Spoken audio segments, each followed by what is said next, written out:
দর্শক, গাইবান্ধা জেলায় প্রতি বছরেই ভুট্টা চাষ হয়ে থাকে, কিন্তু এবার ভুট্টার অনেক ফলন হয়েছে। ভুট্টা চাষে খরচ কম এবং অধিক লাভ হওয়ায় কৃষকেরা ভুট্টা চাষে অনেক আগ্রহী হয়ে উঠছেন। গাইবান্ধা জেলার অনেক জায়গায় ভুট্টার চাষ হয়, তার মধ্যে সদর উপজেলার কামারজানি, দারিয়াপুর, গিদারি, রূপার বাজার অনেক জায়গায় কৃষকেরা ভুট্টা চাষ করছেন এবং ভুট্টা চাষ করে তারা অনেকেই লাভবান হচ্ছেন। ভুট্টা অত্যন্ত সুস্বাদু খাবার এবং এর পাতা গবাদি পশুর প্রিয় খাদ্য।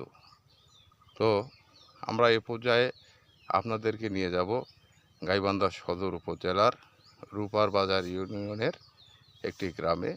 এখানে একজন সফল ভুট্টা চাষি কৃষি উদ্যোক্তা মোহাম্মদ আবুল হাশেমের সাথে কথা বলবো।